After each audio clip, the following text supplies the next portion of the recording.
Sabe, eu não sei vocês, mas eu amo ler e estudar, todo tipo de assunto. E recentemente eu estava orando e meditando na história do nosso país, na história do mundo. Já li muito sobre história no mundo todo. E o que eu tenho percebido é que quando nós olhamos para a história, você vai observar acontecendo revoluções, guerras, revolução industrial. Nós vamos observar o valor do comércio em alta, nós vamos ver epidemias, nós vamos ver pandemias, nós vamos ver dinheiro e bens no mundo todo estando voláteis por causa das circunstâncias, dependendo do que está acontecendo no mundo. Você vai ver terremotos que devastaram nações, você vai ver tsunamis, você vai ver fome, você vai ver calamidades, desastres naturais, você vai ver explosões atômicas, violência em massa. Você vai ver também que reis tomaram poder à força. Você vai ver outros que subiram ao reinado por causa do povo. Você vai ver imperadores que governaram com mão de ferro. Você vai ver outros que foram bons para o povo. Mas se tem uma coisa que, observando toda a história, lendo história, conhecendo um pouco da história, se tem uma coisa que eu nunca vi, foi a palavra de Deus deixar de se cumprir. E sabe o que me chama a atenção? Davi, certa vez, em um dos seus salmos, em Salmo 37, 25, na linguagem de hoje, ele diz o seguinte: eu fui moço, agora eu sou velho, mas eu nunca vi um homem bom abandonado por Deus. Eu nunca vi os seus filhos mendigando comida. Por isso, o título da mensagem de hoje, se você gosta de anotar, anote, é A Voz que Guia a História. Quero ler com vocês, abra o seu aplicativo na versão da Bíblia que você mais gosta, ou acompanhe conosco na projeção, no Evangelho de Mateus, capítulo de número 24, versículo de número 35. É um versículo curto, pequeno, mas ele está inserido dentro de um contexto que eu vou criar um pano de fundo aqui para você entender quando foi que Jesus disse isso. Vamos lá? Vamos ler esse texto juntos? Vamos lá? Todos juntos, vamos lá? 1, 2, 3. Os céus e a terra passarão, mas as minhas palavras jamais passarão.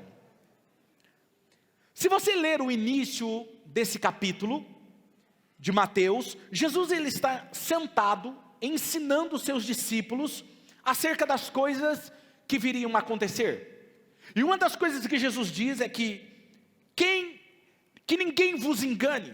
Muitos virão em meu nome, muitos vão dizer que eu sou o Cristo, e na verdade não são. Vocês ouvirão falar de guerras, rumores de guerras, mas não tenham medo. Diga comigo assim, ó, não ter medo. É necessário que tais coisas aconteçam, mas ainda não é o fim. Nação se levantará contra nação, reino se levantará contra reinos. Haverá o quê? Fomes, terremotos em vários lugares. Tudo isso será o início das dores. E por se multiplicar a iniquidade, o amor de muitos, mas o que mais me chama a atenção é o que Jesus diz agora: os céus e a terra passarão, mas as minhas palavras jamais passarão.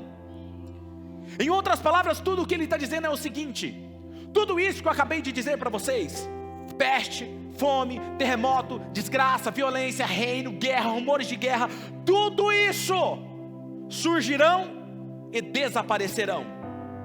Eles passarão, vocês virão com os seus próprios olhos e vocês ouvirão que tudo isso vai surgir e vai desaparecer. Mas a única coisa que não vai desaparecer serão as minhas palavras. Nero, o imperador Nero, tentou banir com todos os cristãos do seu reinado. Sabe o que ele fazia? Onde ele sabia que tinha um cristão, ele mandava prender, amarrava ele em um tronco de madeira, colocava ele amarrado no seu jardim e mandava atear fogo sobre eles, para clarear o seu jardim. Ele tentou eliminar com os cristãos e não conseguiu. Tentaram desaparecer com a Bíblia na história. Quanto mais eles faziam contra a igreja, mais a igreja crescia. Porque existe uma promessa sobre a igreja que jamais alguém pode fazer desaparecer da história, que está lá em Mateus capítulo 16, versículo 16 ao 19, respondendo Simão, Pedro disse: tu és o Cristo, o Filho do Deus vivo. Então Jesus lhe afirmou: feliz é você, bem-aventurado é você, Simão Bar-Jonas, que significa filho de Jonas, porque não foi a carne ou o sangue que te revelou, ou que te revelaram, mas meu Pai que está nos céus. Aí olha que interessante, preste atenção. Pedro recebe uma revelação de quem era Jesus, e aí ele diz: também eu te digo que tu és Pedro, e sobre esta pedra eu edificarei a minha igreja. E olha o que ele diz: e as portas do inferno não prevalecerão contra ela. E aí olha o que ele continua dizendo: dar-te-ei as chaves do reino dos céus. O que você ligar na terra terá sido ligado no céu, e o que desligares na terra terá sido desligado no céu. Perceba que o que está acontecendo aqui nessa promessa sobre a igreja, incrível. Pedro, ele tem uma revelação de quem é Jesus em seu espírito. Lembra que eu falei que Deus comunica com o seu espírito? Você passa tempo com Deus, você passa tempo com a palavra de Deus, e você passa tempo na escola de Deus. Por falar nisso, quem aqui conseguiu encorajar pelo menos, no mínimo 3 pessoas essa semana? Levanta a mão. Pronto, tem os obedientes. Os outros são desobedientes? Ou não ouviram? Ou fingiram que não ouviram? Eu vou te contar, tem uma membro da nossa igreja, não sei se ela está aqui, é a filha desse casal. Chegou em mim, domingo passado, no final, para o culto da reunião da noite, e disse assim: pastor, eu preciso te falar um negócio. Eu falei: sim, pois não. Baixei a cabeça para ouvi-lo. Ela falou assim: Deus, eu estava orando, fiz exatamente o que o senhor mandou. Eu falei: Deus, quem que eu preciso encorajar? Deus falou assim: o primeiro é o pastor. Pensa numa mulher que teve que orar para chegar perto de mim. Aí ela veio e ela estava tremendo, e ela entregou a palavra, e eu: amém. Ela falou: pastor, agora é a hora que eu saio correndo. Deixa eu falar algo para você, continue. É assim que você entra na escola de Deus. Amém? Sabe, e olha o que Pedro, então ele recebe uma comunicação do céu com o seu espírito, de quem era Jesus. E quando ele recebe essa revelação em seu espírito, ele recebe algo importante que todo cristão verdadeiro tem. Pelo fato, escuta, pelo fato de ele reconhecer e receber essa revelação, ele recebe algo que todo cristão tem. Jesus disse: você recebe agora as chaves do reino dos céus. Interessante isso, porque em outras palavras, Jesus está dizendo: vocês têm autoridade, vocês têm acesso ao meu reino. Eu edificarei a minha igreja através de vocês. A voz do Pai continuará guiando a história, enquanto Ele usa vocês para ligarem as coisas na terra ou desligarem as coisas na terra. Rapaz, você tem noção do que Jesus está falando aqui? Que o Pai governa a história usando a vida dos seus filhos aqui na terra. A pergunta é: Deus está construindo a história a partir da sua história, da sua vida? Ou não? O nosso maior problema como cristãos, e aqui eu digo cristãos de verdade, diga comigo, cristãos de verdade. Porque é que nós não exercemos o nosso verdadeiro papel como herdeiros de um reino inabalável. Somos guiados por aquilo que os nossos olhos físicos veem. Se as finanças do mundo mudam, eu me abalo. Se o governo muda, eu me abalo. Se alguma coisa acontece na minha família, eu me abalo. E eu me esqueço da declaração que eu faço toda semana: eu não preciso, eu não tenho, eu posso. Nos esquecemos, somos fáceis. E eu digo que um cristão verdadeiro, ele exerce a sua função como embaixador do reino de Deus. E sabe como que o profeta diz sobre o reino de Deus? É um reino inabalável. Ele não se abala, ele é constante, ele é eterno. Não somos como Pedro, que recebe a revelação do céu, da parte do Pai, e somos guiados por ela. Pedro está falando: olha, tu és o Cristo, o Filho do Deus vivo, e é baseado nessa verdade que eu te sigo. Que Jesus depois vai falar para ele: pode ir embora. E ele diz assim: para onde nós iremos? Se só o Senhor tem as palavras de vida eterna. Em outras palavras, eu recebi a revelação, e eu sou guiado, eu te sigo por causa dessa verdade. Perceba que Jesus disse: por causa de ver quem eu sou, a partir dessa revelação, eu vou construir a minha igreja. Ultimamente, a maioria dos cristãos são guiados pelas circunstâncias, são guiados pelos sentidos físicos, pelos acontecimentos. Eles perderam a esperança, eles perderam a visão do céu, eles perderam a visão da eternidade. E quando nós perdemos a visão do céu, nós nos sentimos forçados a agir na nossa própria força. Porque quando você perde a visão do céu e você não é guiado por uma palavra do céu, você se vê na necessidade de agir na força do seu próprio braço. A falta de visão do céu nos torna vulneráveis. A falta de visão do céu nos torna preocupados, nos torna inquietos, nos torna desesperados. E nós queremos resolver as coisas na força do nosso braço. O que te torna um cristão não é a sua nomenclatura de cristão, não é o fato de você frequentar a igreja Oxygen todo final de semana. O que te torna cristão nem é mesmo o fato de você frequentar uma reunião do domingo, mas estar em você ser um imitador de Jesus, que pode estar caindo o mundo e a tempestade, você está deitado no barco dormindo. Mas quando é chamado, se coloca em pé e diz assim: aquieta-te, vento, e ele tem que obedecer.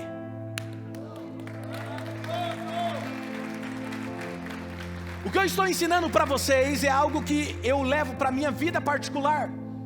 E eu preciso que você entenda isso, que quando você, por mais que esteja numa turbulência, às vezes é necessário você ficar em silêncio, se reconectar com Deus e abrir a sua boca e liberar a palavra que cessa todas as coisas. Por isso, eu quero falar 3 coisas que nós precisamos fazer para sermos esse ponto de conexão do céu e a terra, do reino de Deus com o reino físico. E o primeiro é: desperte o dom que há em você. Diga comigo: despertar o dom que há em mim. 2 Timóteo capítulo 1 versículos 6 e 7 diz o seguinte: por essa razão eu torno a lembrá-lo de que mantenha viva a chama do dom de Deus que está em você, mediante a imposição das minhas mãos. Pois Deus não nos deu espírito de covardia, mas de poder, de amor e de equilíbrio. Paulo está dizendo isso a um dos seus filhos espirituais e lembrando ele: Timóteo, nunca se esqueça de que é sua responsabilidade despertar o dom que Deus te deu, que colocou dentro de você. Como? Pela minha imposição de mãos. Um dia Paulo colocou a mão sobre Timóteo, impôs a mão sobre ele, e foi liberado um dom dentro de Timóteo. E o que me chama a atenção nesse texto é que o dom é uma dádiva. O significado da palavra dom é dádiva, é presente. Você não recebe porque você merece, você recebe. É um dom gratuito. Mas é interessante que é nossa responsabilidade manter essa chama viva. Não é responsabilidade do pastor, não é responsabilidade do seu líder, não é responsabilidade de Deus. Diga: a responsabilidade é minha. Eu não sei se você sabe, mas vou te lembrar. Uma das coisas que faz parte da visão da nossa Oxygen Church é que aqui nós temos a cultura da autorresponsabilidade. Ninguém vai ficar te impulsionando a fazer as coisas, a não ser apenas te mostrar o caminho. Eu não vou te obrigar a participar de um gol. Eu não vou te obrigar a participar do gol porque lá tem a ceia. Eu não vou te obrigar a estudar a palavra de Deus. Não, meu papel é te ensinar. Você vai se você quiser, porque nós acreditamos que um discípulo, ele tem autorresponsabilidade. E o que o texto está dizendo é: aviva a chama do dom que está em você. E o termo usado no grego aí é anasopuriel, O que significa? Preste atenção nisso, que é importante. Acender, pôr fogo, inflamar a mente. Guarde isso, inflamar a mente. Pastor, como que eu faço isso? É o nosso papel, manter isso aceso. 2 Coríntios 3,18, e todos nós, que com a face descoberta, fazemos o quê? Contemplamos a glória do Senhor, segundo a sua imagem, estamos sendo transformados, com glória cada vez maior, a qual vem do Senhor, que é o Espírito. Algo interessante aqui, é observar que esse texto está nos dizendo, contemplar com a sua mente. Por isso que eu falei, inflamar a mente. Salve isso. Quando nós enxergamos essa nova imagem da glória de Deus, enxergamos com a nossa mente, essa visão aberta, nós somos expostos diante da sua glória. Em algumas versões dizem, contemplando como por um espelho. Quando você olha num espelho, o que acontece? Você tem uma imagem refletida de volta. Você olha e você vê e reflete uma imagem de volta. E ele está dizendo, é como se você contemplasse, como você estivesse contemplando um espelho. A glória do Senhor, somos transformados de glória em glória na sua própria imagem, como pelo Senhor, o Espírito. Agora, o que significa estar com a face descoberta? Face descoberta é o nosso entendimento, é a nossa mente. Vamos olhar na Bíblia, vamos lá. 2 Coríntios capítulo 3, versículo 14 ao 16. Olha o que diz. Na verdade, a mente deles se fechou, pois até hoje o mesmo véu permanece quando é lida a antiga aliança. Não foi retirado, porque é somente em Cristo que ele é removido. De fato, até o dia de hoje, quando Moisés é lido, um véu cobre os seus corações. Vamos ler essa última parte. Mas quando alguém se converte ao Senhor, enquanto nós olhamos para uma imagem em um espelho, você vê ela e ela reflete de volta. Quando esse véu é retirado do nosso entendimento e ele abre os nossos sentidos espirituais, você recebe a mente de Cristo, a sua visão espiritual, ela é aberta e você vê coisas espirituais. E quando você vê coisas espirituais, essas coisas espirituais são refletidas em você. Acompanhe o raciocínio. Quando ela é refletida sobre você, o físico é alterado pelo espiritual.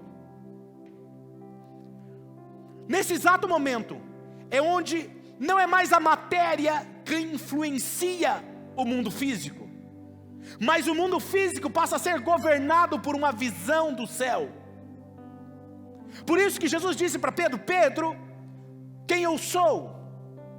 E quando ele diz, tu és o Cristo, Filho do Deus vivo, ele entendeu, ele recebeu essa revelação, ele viu essa verdade. Jesus falou, agora eu vou construir a minha igreja sobre essa verdade. E ele falou, eu te entrego as chaves do meu reino. Agora, nós vamos entrar mais a fundo nesse assunto. E aí ele diz o seguinte, o que se passa no céu, começa a afetar a terra. O que ligares na terra, será ligado no céu. O que desligares na terra, será desligado no céu. Ou seja, vocês estão com autoridade. E aí é exatamente por onde o reino dos céus encontra uma passagem pelo seu espírito, que Deus fala com o seu espírito. O reino está no seu espírito, e ele encontra uma passagem, e então ele começa a manifestar-se aqui e agora. Existem várias chaves do reino dos céus, que Deus nos deu, mas eu quero me ater aqui, quero compartilhar apenas duas chaves com vocês, que é importante. Jesus disse, dar-te-ei as chaves do reino dos céus. Preste atenção, o reino está dentro de quem? De nós. Agora detalhe, ele nos deu a chave. O que significa chaves? Chave é para abrir algo, certo? Se a chave está com você, você pode abrir ou manter fechado, sim ou não? Então por que você está mantendo fechado? Entendeu? Fala assim, é que eu não sei usar a chave.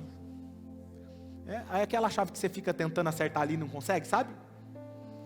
Outra coisa, chave significa que aquilo que te dá acesso a um outro ambiente.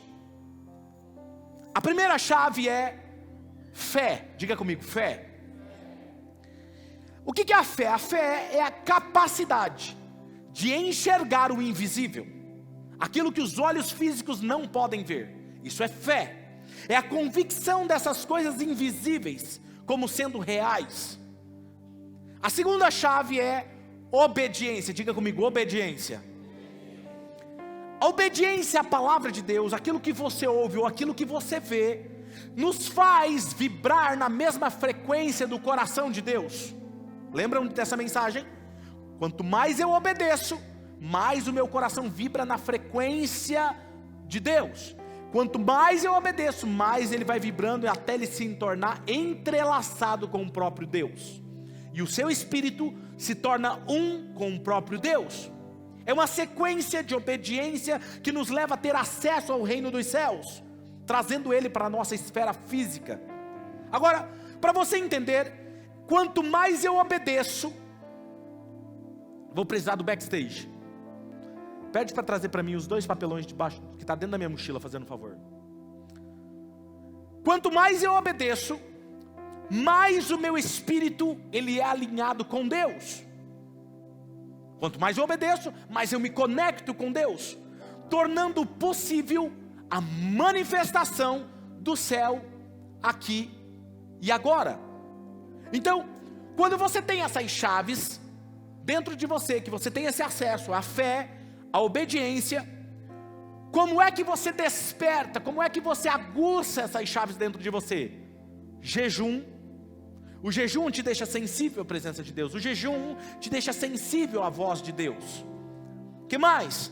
Leitura e meditação da palavra de Deus dia e noite. Alguém, por favor, toca ali pro backstage, fazendo favor, me trazer os 2 papelões, fazendo favor. Leitura e meditação da palavra. Terceiro, tempo com Deus. E por que eu não falo oração? Porque às vezes quando eu falo oração, a pessoa acha que é só ela que tem que falar. Então tempo com Deus é relacionamento com Deus. Bom, obrigado. Agora veja, quarta coisa, além de eu ter meu tempo com Deus, mudança de comportamento. Como é que eu mudo meu comportamento? Então veja, eu faço um jejum para ficar sensível à voz de Deus, jejum para me sentir mais sensível à presença de Deus e à voz dele, passo tempo com a palavra de Deus, aprendendo sobre a voz de Deus, passo tempo com Deus, e Deus vai falar comigo, e aí eu tenho que obedecer. Então eu tenho que ter fé e obediência. Ele fala e eu obedeço. Se eu obedeço, eu mudo meu comportamento, ok? E aí essa é a sequência. Então quando você se une com Deus, é como se está aqui o reino dos céus e o reino da terra.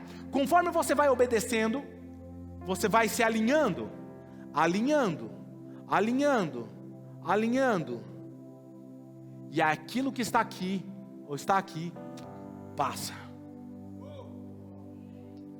Lembra que eu falei para vocês que eu ia falar sobre a passagem no Espírito? Nós vamos falar hoje sobre isso. Mais ou menos para você entender, como se fosse uma luz. Imagina que estamos aqui, você está vendo a luz do celular? Por que não está vendo? Mas pastor, eu estou orando, eu sou um cristão, mas eu não vejo, porque você está desalinhado. Quem está entendendo? Olha aqui, ó. Está vendo? Porque está desalinhado. Mas pastor, o que eu faço? Obedeça, tenha fé, obedeça, tenha fé, obedeça, tenha fé, obedeça, tenha fé, obedeça, tenha fé, obedeça. E aquilo que era escuro, a luz da presença de Deus começa a entrar, começa a alterar as coisas, porque o céu invade a terra, o ambiente onde você está, e aí o que está no céu começa a acontecer aqui. Uou! Isso não é incrível? Então primeiro é desperte. Pronto, desperte o dom que é em você. Segundo, veja o mundo espiritual. Pastor, o que o senhor quer dizer com isso? João capítulo 8, versículo 38, olha o que diz. Jesus está dizendo, eu estou dizendo o que eu... Eu vi, mas não foi em qualquer lugar. Eu vi na presença do Pai. E vocês fazem o que ouviram do Pai de vocês. Agora perceba que Jesus ele está dizendo, eu estou falando o que eu vi na presença do Pai. Em outras palavras, ele passava tempo com o Pai. Ele via, ele recebia a revelação, ele saía e falava o que ele viu. O termo que é usado no grego aí é oral, que significa ver com os olhos ou ver com a mente. Ver com a mente. Mas perceba que não é uma simples imaginação, porque tem gente que tem uma imaginação fértil. A minha, por exemplo, falo que é imaginação mexicana, novela mexicana. Se fala que chorou, filho, eu já acho que está esgoelando. Eu tenho uma imaginação, quando eu leio a Bíblia, é incrível. Da vida, o texto bíblico. Mas, embora essas imagens, elas são captadas por sua mente, figuras, imagens, visões, elas são filtradas em nosso espírito, por onde nós temos o discernimento do que Deus está nos falando. Olha só em João capítulo 5, versículo 19 e 20. Jesus lhes deu essa resposta. Eu digo verdadeiramente que o filho... De quem que ele está falando, gente? Quem que era o filho? Dele próprio, Jesus. Olha o que ele está falando. O filho não pode fazer o quê? Ele não pode fazer nada de si mesmo. Você já consegue imaginar Jesus falando, eu não posso fazer nada de mim mesmo? Ele está falando, olha só pode fazer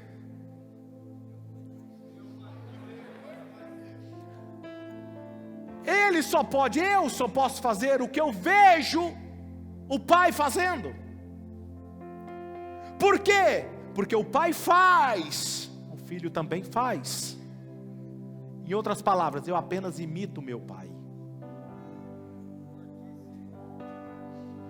Sabe qual é o meu problema e o seu problema? A gente quer imitar todos, menos Ele. Jesus andou sobre as águas, eu esqueci, veio agora essa lembrança. Jesus andou sobre as águas. Em Jó fala, e Ele quando criou todas as coisas, Ele andava sobre as ondas do mar. Jesus falou, se o meu Pai anda, eu também ando. Eu só faço o que eu vejo meu Pai fazendo. Por quê? Porque o Pai faz, o Filho também faz. Pois o Pai ama o Filho. E lhe mostra algumas coisas. Diga tudo. Mostra tudo o que faz. Aí você fala, mas é para Jesus. Olha o que o texto diz. Lê comigo, 1, 2, 3. Sim, para a admiração de vocês, Ele lhes mostrará.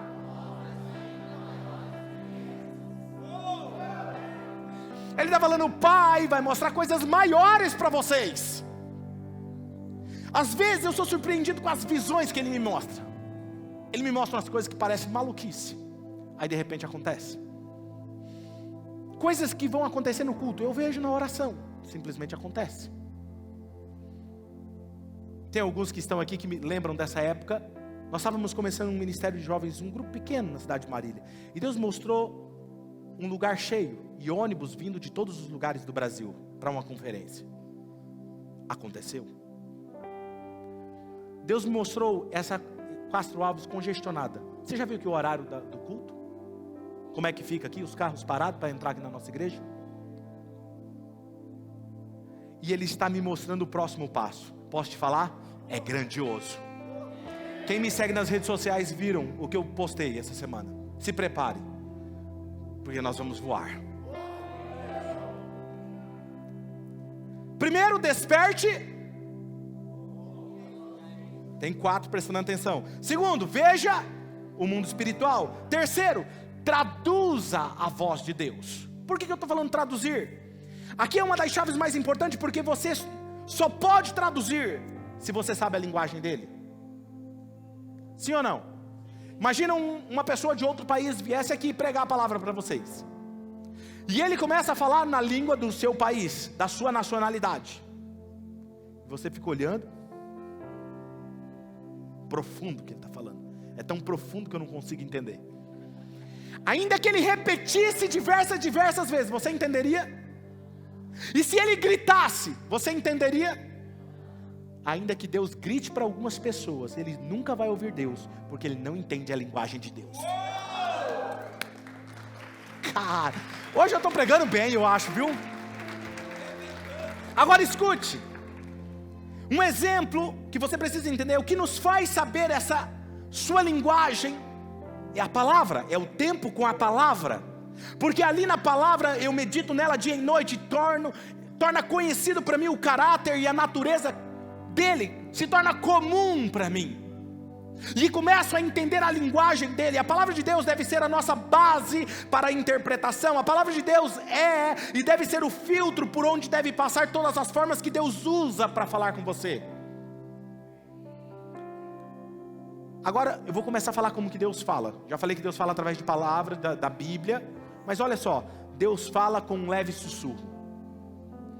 1 Reis 19, versículo 11 ao 13 diz assim: o Senhor lhe disse, saia e fique no monte, na presença.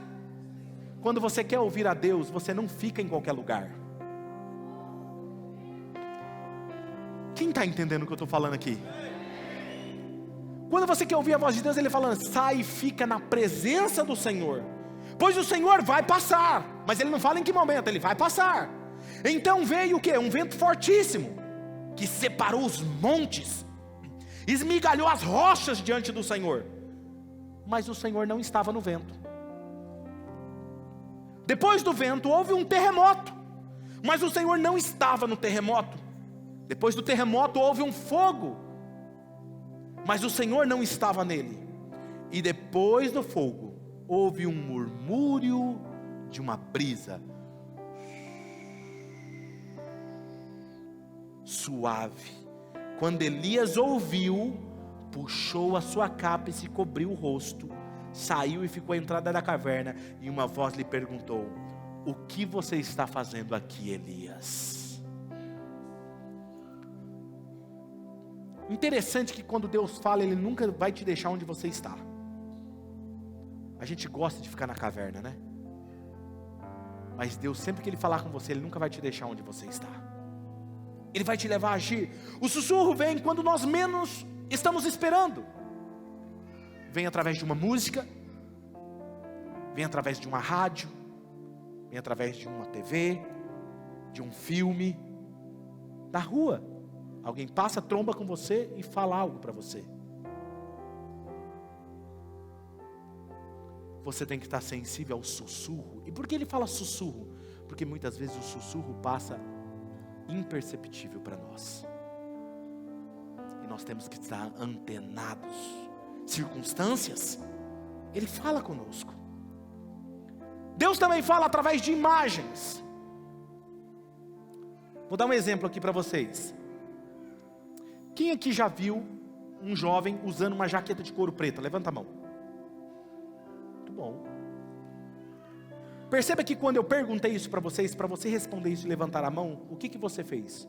No seu cérebro, você não pensou assim, J-A-C-K-E-T-A, jaqueta, P-R-E-T-A, preta, jovem, J-O-V-E-M, foi assim? Você viu a pessoa, uma imagem, e você entendeu o que eu estava falando. Quem está entendendo? Quando Deus fala com você, Ele manda uma imagem para você, você interpreta. Está entendendo? Jeremias capítulo 1, versículo 11 ao 14. A palavra do Senhor veio a mim. Olha o que Deus fala para ele. O que você vê, Jeremias? Vejo um ramo de uma amendoeira, respondi. E o Senhor respondeu, você está enxergando bem, hein, Jeremias? Pois eu estou vigiando para que a minha palavra se cumpra. A palavra do Senhor veio a mim pela segunda vez e dizendo, o que você vê, Jeremias? E eu respondi, agora eu vejo uma panela fervendo. Eu devia estar cozinhando, só pode. Ela está inclinada do norte para cá. O Senhor me disse, do norte se derramará a desgraça sobre todos os habitantes da terra. Escute o que eu estou falando. Deus usa a imagem para fazer ele entender. Dentro dessa categoria de imagens, estão as revelações, visões, comuns, que eram comuns entre os profetas. Ezequiel, por exemplo, viu um exército, ele foi tirado pelos seus próprios cabelos no espírito, e levado a um exército, um vale de ossos secos, e ele viu um exército se levantando, e Deus falou com ele. Isaías viu o Senhor assentado num alto e sublime trono, e a sua glória enchia todo o templo. Deus não estava lá, mas ele viu. Quem está entendendo? João Batista, o próprio pai falou para ele: João Batista, sobre aquele a quem você ver o Espírito descer como uma pomba, este é o Cordeiro que tira o pecado do mundo. Ele viu. E um dos significados da palavra profeta é visionário, aquele que enxerga. Aquele que enxerga o que Deus está fazendo e traduz em palavras para o povo. Pedro, quando estava orando e jejuando no terraço, aparece um anjo com um lençol gigante cheio de animais. E fala assim: mata e come. E ele fala assim: eu não posso matar porque tem animais impuros aí. Mas perceba, era uma imagem cheia de animais. Imagina essa cena. Deus não queria falar sobre animais com ele. Deus queria falar que o Espírito Santo seria dado para todos os gentios. Mas Deus usa imagens, a linguagem que para Pedro ele iria entender. O apóstolo João viu na ilha de Patmos o futuro. Visões, enquanto nós estamos orando, alguém para ser curado. Escute, você que está aqui precisando de uma cura, você precisa se enxergar curado primeiro. Você ora, fecha os seus olhos e ora até que você veja a cura sobre o seu corpo físico. E se você viu, ela se estabelece no seu corpo físico. Vou te dar um exemplo bíblico. A mulher do fluxo de sangue, o texto diz, ela olha para Jesus e diz assim: se eu então somente tocar na orla das suas vestes, eu serei curada. Ela já tinha visto. Ela vai lá e executa o que ela viu. Jesus disse: eu só faço o que eu vejo meu Pai fazendo. A mulher do fluxo de sangue viu, foi lá, fez, e a cura aconteceu. Quem está entendendo? Muito bom. Então primeiro você recebe essa visão, aquilo que você viu se estabelece no seu corpo físico. Deus disse a Josué: Josué, veja, eu te dei Jericó. Mas eles não tinham entrado em Jericó ainda. Mas Deus estava falando para ele: primeiro você vê, depois você entra. Em outras palavras, escute o que eu estou te falando. Ele disse para o povo: veja essa terra que eu te dou por herança. Mas ele não tinha dado ainda. Veja. Terceiro, Jeremias, veja, porque eu te dei poder sobre as nações. Veja primeiro. Primeiro você vê, e depois Deus te dá. Abraão era um pouquinho mais tapado, tipo eu. Deus falou assim: eu vou te ajudar, filho. Sai da sua tenda, olha para as estrelas dos céus, vê se você consegue contar, porque assim será a sua descendência. Deus estava fazendo o quê? A visão de Abraão se esticar. Muitas vezes Deus precisa fazer isso conosco. Tome cuidado com o que você ora. Nós temos uma garota aqui, membro da nossa casa. Há 2 domingos atrás eu estava falando sobre visão. E ela me disse: pastor, eu queria que o senhor orasse por mim. Porque eu queria muito ver as coisas espirituais, anjos, a glória de Deus. Eu queria ver, mas eu não consigo. E ela não lembrava. Eu falei assim: você não vê porque você pediu para eu orar, para fechar os seus olhos espirituais. Ela falou: sério? Eu falei: sério, lá no outro templo, você estava passando por uma situação, você via coisas, e você falou: pastor, não quero mais enxergar isso. Eu falei: você tem certeza? Tenho. Eu falei: então vamos orar. Eu falei: Senhor, fecha os olhos espirituais dela, para que ela não veja. Ela falou: nossa, pastor, só pode orar para abrir de novo? Eu falei: você decide. Deus fala através de sonhos. Olha aí, ó. A Bíblia fala que os velhos sonharão. Brincadeira. Jó capítulo 33, versículo 14 e 15 diz assim: pois a verdade é que Deus fala. Leia comigo esse texto, por favor. Pois a verdade é que Deus ora de um modo, ora de outro, mesmo que o homem não o perceba, em sonho, em visão, durante a noite, quando o sono profundo cai sobre os homens e eles dormem.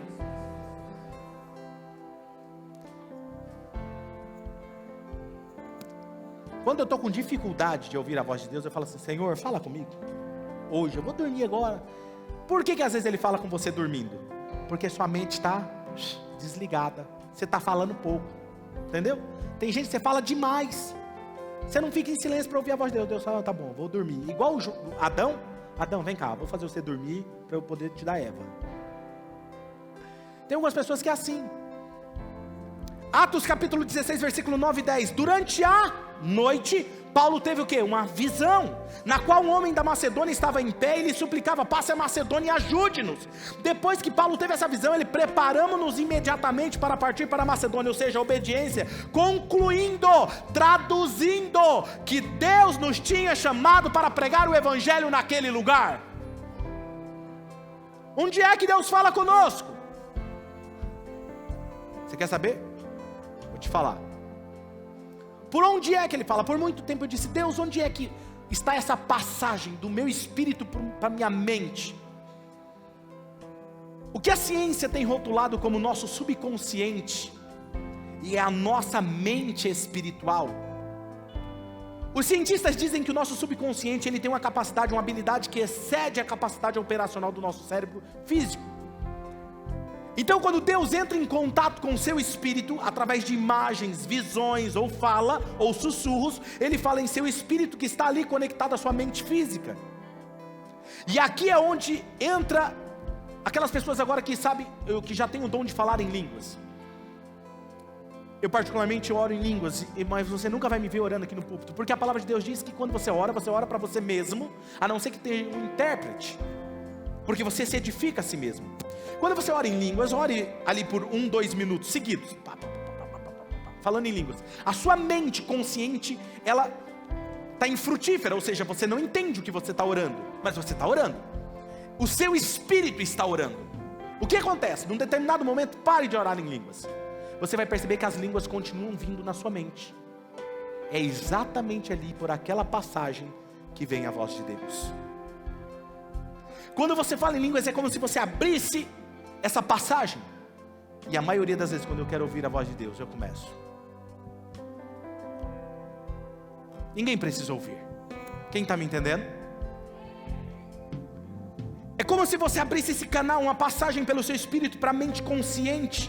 E aí a voz de Deus vem e fala claramente com você. Por causa disso eu consigo abrir a passagem a qualquer momento, porque Deus me deu a chave. Eu tenho fé, eu tenho obediência. Se Ele falar, por mais absurdo que seja, eu vou obedecer, porque eu sei que é Ele falando. Através desse canal Ele irá fluir como uma fonte de rios de água viva. E quando isso acontece, quanto mais você tiver acesso ao reino, é por essa passagem que o reino vai se manifestar no reino físico. Quando eu orei por muitos de vocês aqui, que vocês tiveram a experiência de orar coisas que só vocês sabiam, como é que isso é possível? Porque quando eu colocava as mãos sobre vocês, minha visão era aberta, e eu via, e eu falava o que eu estava vendo. Para encerrar, eu quero orar por você, mas isso é para quem crê. Eu quero que você se coloque, todos vocês se coloquem em pé nesse momento.